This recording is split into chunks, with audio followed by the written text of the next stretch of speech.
السلام عليكم ورحمة الله وبركاته. ازيكم يا حبايبي؟ عاملين ايه؟ يا رب تكونوا بخير. قبل ما نبدأ اي حاجة هنصلي على الرسول عليه افضل الصلاة والسلام. حبايبي النهاردة احنا اخر الاسبوع ان شاء الله هنعمل وصفة سريعة كده مع بعض. وصفتنا النهاردة عملناها كتير، ستريبس بانيه، بس الوصفة دي احنا بنحبها كده يعني ايه في نهاية الاسبوع كده. معانا 4 قطع من البانيه اهوت، ده شاريينه يا جماعة. معانا صدر الفرخة اللي كنا عاملينه، الفرخة اللي كنا عاملينها مع المحشي ورق العنب من يومين، هنقطعه كده ان شاء الله. طبعا هنخليه خالص خالص من العظم. الصدر معانا اهو يا جماعة، معلش بس الكاميرا كانت فصلت. طلعناه خالص اهو، اهوت. خلينا العظم منه خالص اهي اهي، الحتة دي بس اهي، ومش هنرميها طبعا. معانا الصدر اهو، هنبدأ نخلي الجلدة منها اهو اهي، زي ما احنا شايفين. دي طبعا هتترمي. اصبح كده الصدر معانا اهو يا جماعة اهو، مفيهوش عظم خالص خالص اهو. هنبدأ بقى نخليه. انا طبعا لو بعمل بانيه التقطيعة مش هتبقى كده خالص، هتبقى رقيقة عن كده، لان البانيه يا جماعة مش زي الستريبس اهو. التقطيع ده اي حاجة مش شرط يعني.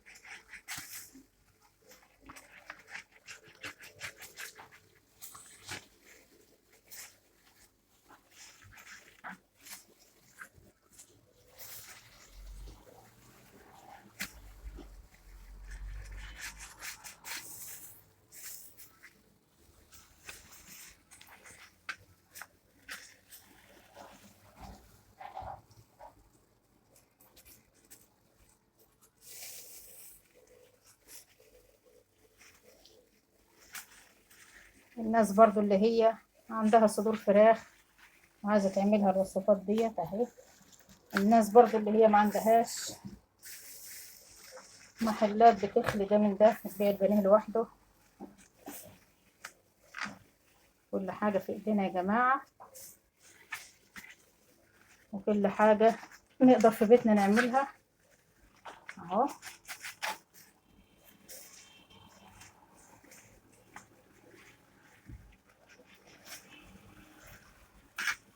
اهوت. هو الصدر طبعا كانت الفرخة صغيرة ما كانتش كبيرة. ومعانا طبعا زي ما احنا عارفين اهو، عملناها قبل كده مع بعض ستريبس اهو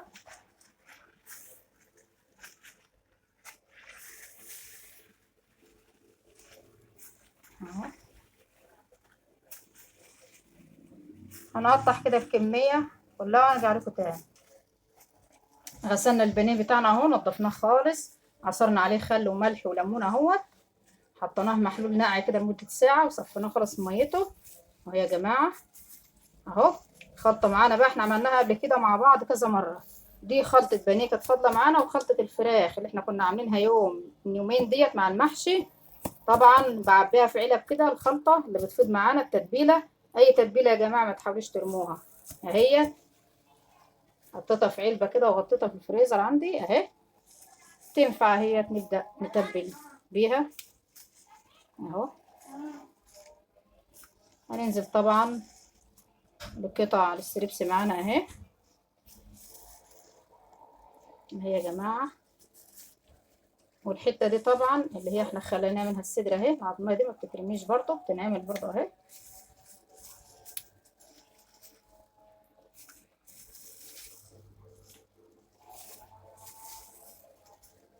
اهي يا جماعة. زي ما الدنيا كلها اهي مع بعض اهي. هنبدأ نتبل كده.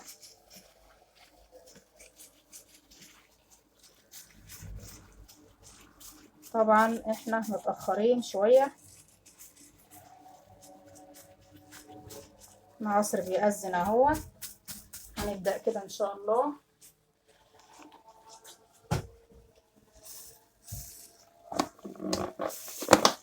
هنحطها في التلاجة اهي زي ما احنا شايفين اهو. هنعمل جنبها رز ابيض بزبده، شويه سلطه، طحينه، وعيش طري. هنحطها في التلاجة يا جماعه، وهنشوف هنعمل ايه تاني. معانا يا جماعه اهو معلقه زبده على النار، معلقه زيت. هنعمل شويه الرز اهو.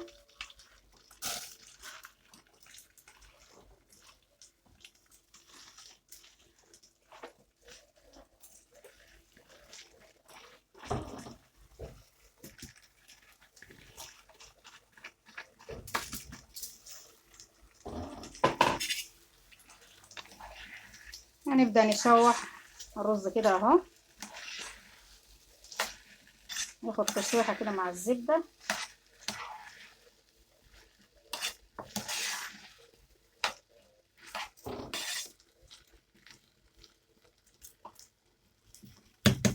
نشوحهم كده مع بعض ونحط لهم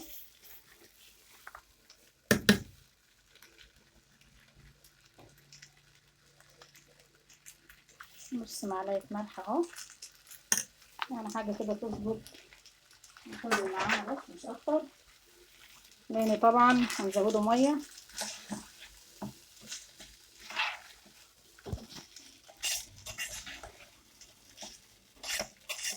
هنشوح كده ان شاء الله الرز وهنرجع لكم ان شاء الله.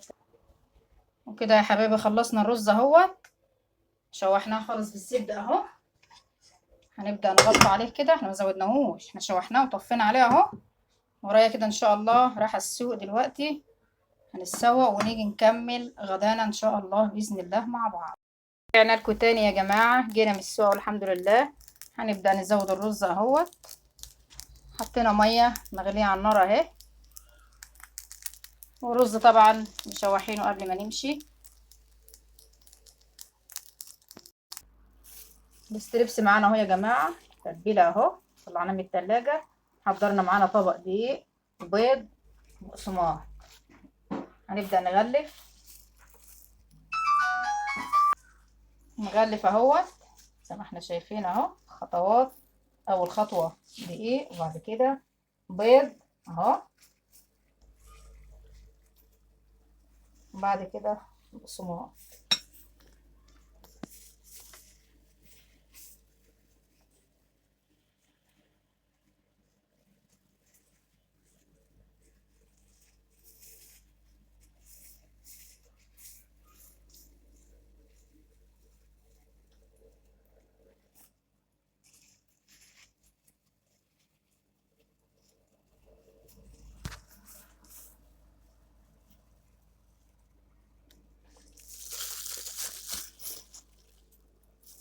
طبعا ايدينا اللي فيها السوائل ما تجيش طبعا على المواد اللي هي الايه الجافه اهو.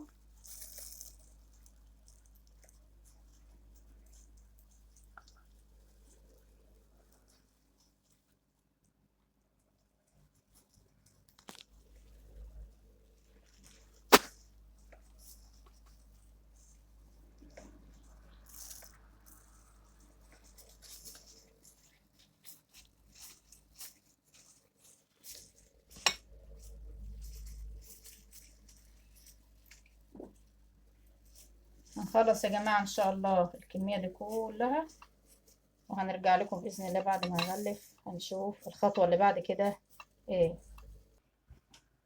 معانا الزيت على النار اهو، بدأ يسخن معانا. هنبدأ ننزل عليه اهوت بقطع البانيه اهو.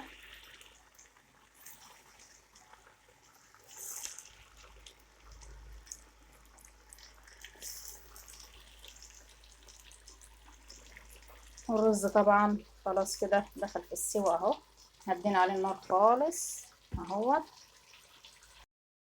طبعا البانيه معانا اهو خلاص كده.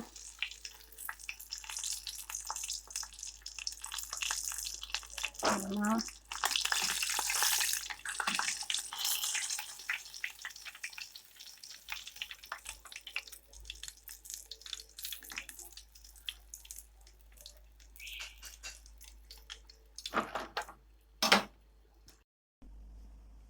حبايبي معانا اهوت غدانا خلاص اهو الحمد لله. رز اهوت اللي احنا عملناه مع بعض، معانا الاستريبس اهو، وما شاء الله اهوت. ومعانا السلطة وسلطة الطحينة وعيش طري. وغدانا النهاردة اهوت. ايه رأيكم يا جماعة؟ الستريبس اهو ما شاء الله اهو عليه زبدة خالص اهو، ومستوي خالص معانا، وقعد في التتبيلة بتاع 4 أو 5 ساعات اهوت ما شاء الله. الله اكبر عليها اهو. وكده يكون الفيديو بتاعنا انتهى. وما تنسوناش يا جماعة في اللايك والاشتراك. اللي يتفرج على فيديوهاتنا يعمل اشتراك للقناة اهم حاجة، وفعل زر الجرس. وكده خلاص كده الحمد لله الفيديو بتاعنا انتهى. والسلام عليكم ورحمة الله وبركاته.